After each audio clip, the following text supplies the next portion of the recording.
Hello, everyone. Thank you for joining us today. For those of you who don't know me, my name is Vanessa Tinker. I'm a lecturer at Collegium Civitas here in Warsaw. And I also am an analyst for the Opportunity Institute for Foreign Affairs. And in preparation for the upcoming second edition of the 3Cs and One Opportunity conference held between the 16th and 17th of May, the main organizer of the event, the Opportunity Institute for Foreign Affairs, is interviewing some of our panelists to provide viewers with a bit more information about them. So with me today, I have the pleasure of interviewing Galiya Ibragimova. Galiya Ibragimova. Yes, nice to meet you. It's Tatar name, yes, and I know it's a little bit difficult for European people to pronounce it.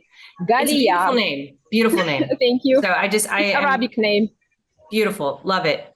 And just to kind of let the viewers know a little bit about you, you received a PhD in political science. Yes. You worked as a journalist, still work as a journalist, a specialist on the post-Soviet space.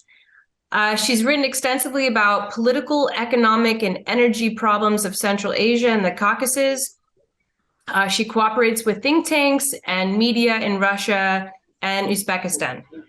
So, good morning, and thank you for agreeing to meet with me today and to share more about your current research and involvement with the 3Cs initiative. So, given that you're right now living in Moldova, I want to also emphasize prior to living in Moldova, you were in Russia. I didn't actually catch for how long you had been previously stationed in Russia, but after the war broke out, you then moved to Moldova. So with your now insider perspective, I'm wondering whether you could share your understanding about the current political situation in the country concerning the pro-Russian and pro-European protest. Mm-hmm. Yes, thank you very much for inviting me. Yes, and maybe our watchers can be excited how can I live in Moldova at the same time for some years I was living in Russia, and at the same time I was born in Uzbekistan. Yes, I think that I am a person who represents really post-Soviet countries, post-Soviet space. I'm ethnically Tatar. Its nationality live in Russia, but I was born due to a very difficult history of Soviet Union in Uzbekistan. And 10 years ago, after graduating my PhD, I moved to Russia and I lived there and I made some investigation about post-Soviet countries. And yes, after February 24 last year, I left Russia and unexpectedly for myself, I moved to Moldova. And I can say that I love this country very much, and I can call myself that I'm big expert in Moldova, but I live here half a year and I watch political and economic situation in this country. It's very interesting, and I hope that I can explain something to our fans. Super. Well, I'm sure you have a lot to share that will be very fascinating for all of us. So we'd like to hear more about what's going on in Transnistria, Moldova's breakaway region. Could you maybe give us a little bit of insight about what's going on there? Let me start from a little bit funny story. I have a lot of friends in Chisinau, how to pronounce it correct, it's a mystery. And you know, after Russian invasion, a lot of my friends here, they really help to Ukraine refugees. And they, of course, support ordinary Ukrainian people. And they were against the war. And they criticized Russia. And a month ago, when the gossips start to spread that Ukrainian forces are going to invade to Transnistria, can you imagine that these my Moldovan friends who support Ukraine, they call me and say, oh, what's happening? We heard that Ukrainian Nazi on the border and they will invade to Moldova. I was really shocked how propaganda works. So they help Ukrainian people, but at the same time, they call Ukrainians Nazi, like Russian propaganda explain every time. I start to ask, do you read the history that Nazi was in 1545 stop, how to say, we broke this force. And it is a good example how this Russian propaganda continued to work. But as for real situation in Transnistria, everything is quiet there. And even when these gossips start to spread, people in Transnistria learn about it from Russian news. And I have a close friend, his parents live in Tiraspol, and they didn't know nothing about what's happening and why Russia spread these fake news. So I can say that despite information floors, everything is normal in Transnistria and everything is quite stable in Moldova, in Chisinau. So would you say then that the media has more or less just kind of amplified the situation? So basically you're suggesting that things are more or less normalized or kind of calm. Do you think that in some ways the media is putting it all out of proportion? I mean, should we not be as fearful that Moldova could be the next hotspot, that Russia will turn its eyes towards? Do you think that's a little bit, I don't know. Well, of course, Moldova situated close to the Ukraine, and after Russian invasion, people in Moldova, they of course afraid that something can happen here also. And these news that Moldova will be the next, they spread from the last February. Yeah. And of course, people afraid that it can come true. But if to analyze the real situation, I think that just in information space, we can show some kind of destabilization. And I'm sure that it's just Russia who spread this fake news, and with destabilizing this information space, this country want to, play on nerves of ordinary people and to form some kind of space of instability close to Ukraine and all the neighboring countries of the Ukraine. And of course, during all post-Soviet years, Russia was interested to make Moldova pro-Russian country. And Transnistria was one of the instruments how to influence to Moldova. If we analyze how Russia behaved during collapse after the USSR, we can say that during all this time, Russia never supported independence of Transnistria. And from this, we can conclude that the main purpose of Russia was to keep Transnistria like an instrument to influence on Moldovan authority and to make them stay pro-Russian. Just like this, I can explain. And today's situation is the same. Russia realized that its influence, it's not the same like before the war, and it tried to to form situation of instability. And this chaos is, I think, maybe in some ways is positive for Russia to show that, oh, look, that pro-European forces, that NATO made bad things. So the same propaganda like in many post-Soviet countries, and Moldova is not exception, I can say. Okay. Yeah, no, I mean, I was the former guest that I had, we were talking about disinformation, and basically I asked about what changes she's observed, and it really same tactics, but just really amplifying the disinformation to create that instability or sense of instability to really take advantage of the vulnerabilities of kind of the masses. So it's refreshing to hear, though, that more or less from your observations and from what you've heard, things have basically, remained stable for now. And I also want to talk about, because we don't really hear much about if I pronounce this correctly, Gaguazia, the autonomous region in Moldova. We don't hear much about this particular region in Moldova. What's your thoughts about this area as well? Yes, really. When I live in Uzbekistan, in Russia, I heard something about Gagauzia. And whenever people discuss about Moldova, they remember Chisinau, they remember Tiraspol, the problems of Transnistria, and less people pay attention to this very interesting region on the south of Moldova. Yes, it's called Gaguazia, and it attracted my attention because, I heard that people who live there, they have some kind of Turk roots.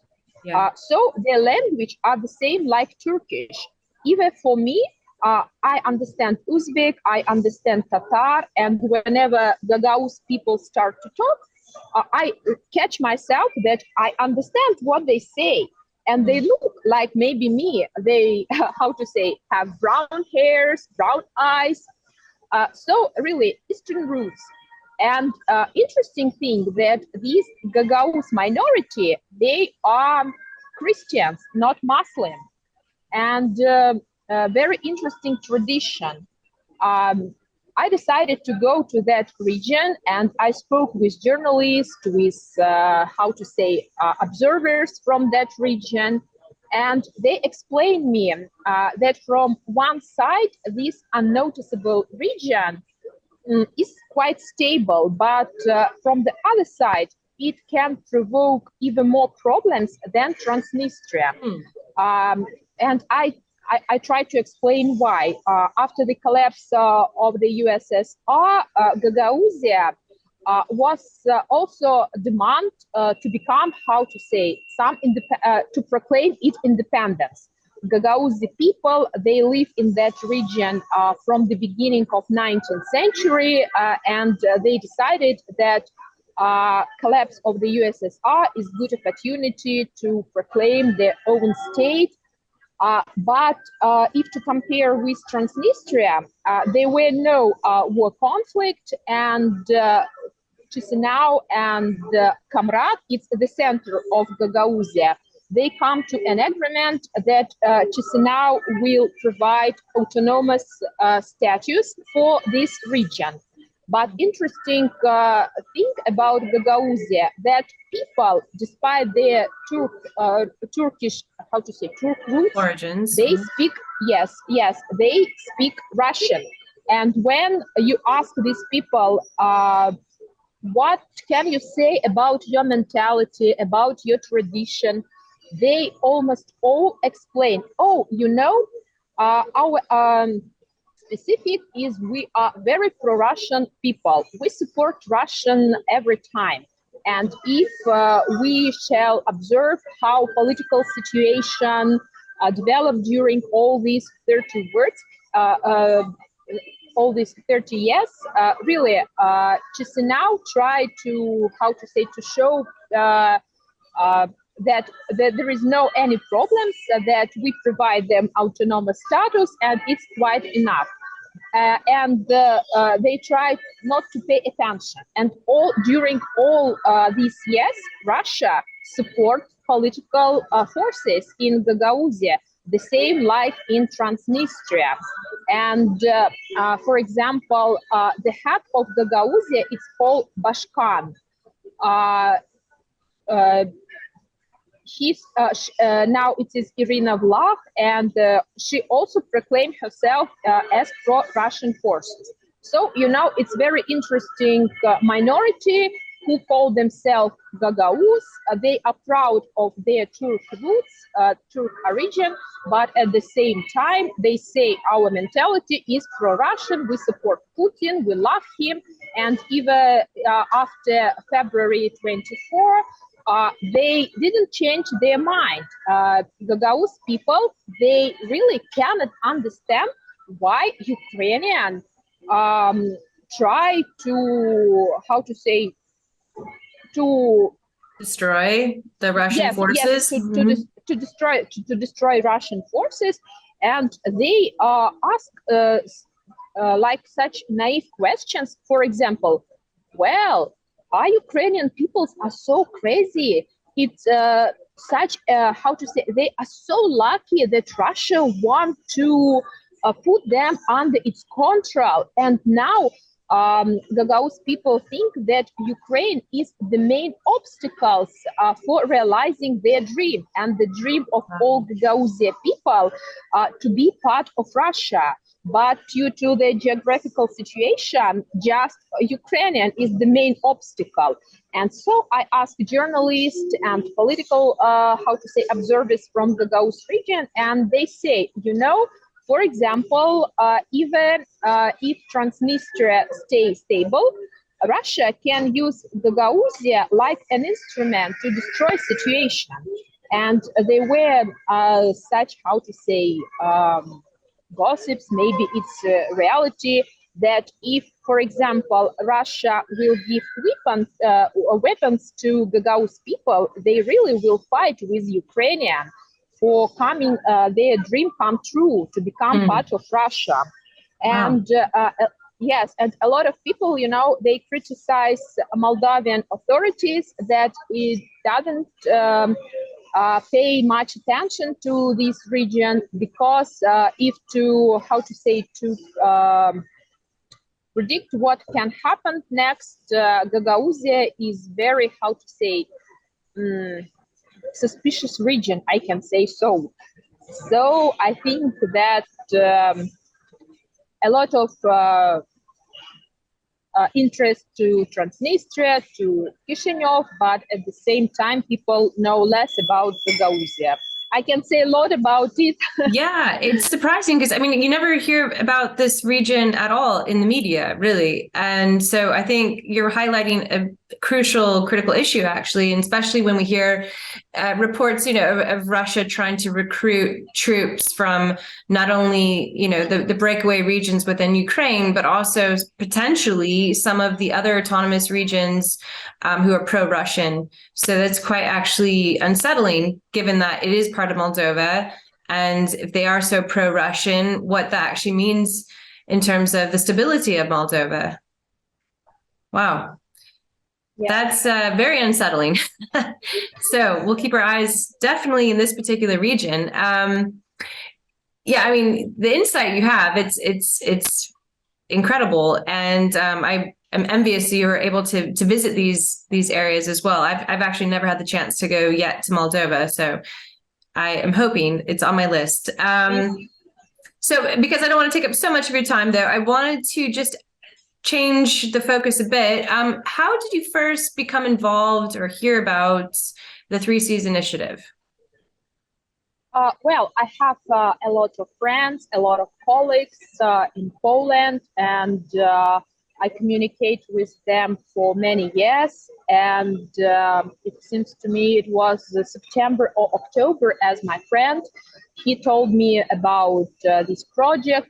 And frankly speaking, maybe 2 years ago, I wrote some articles about this initiative. And I heard something about it, and when my friend told me about it, I was interested, and he invited me, and little by little I tried to be involved in this project, and it's really very interesting.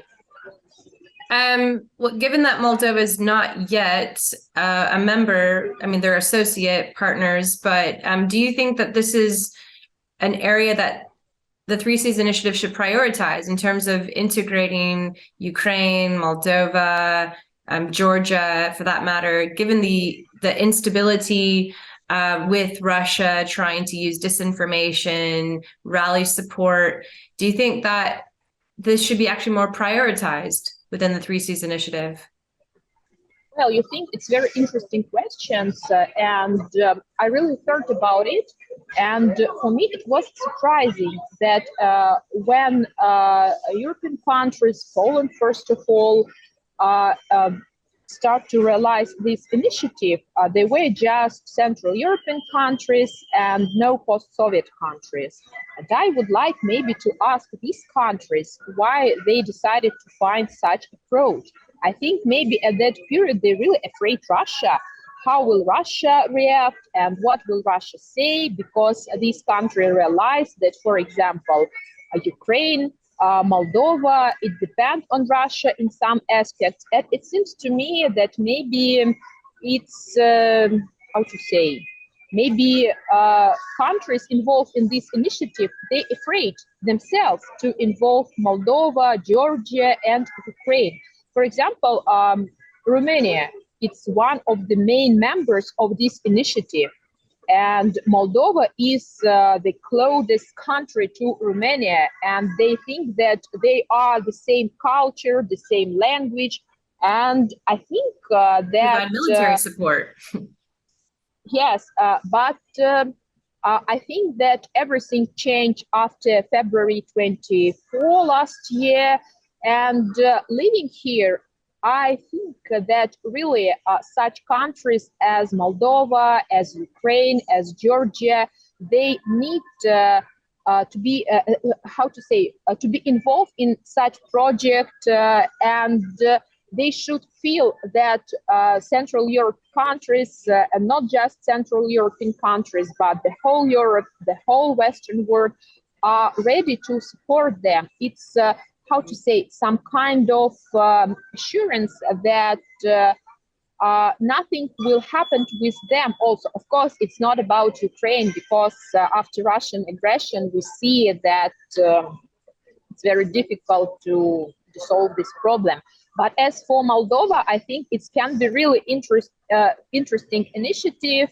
And I think that now pro-European authorities of this country will support it. And Moldova has very good potential. And I think that Moldova is, how to say, underestimated country.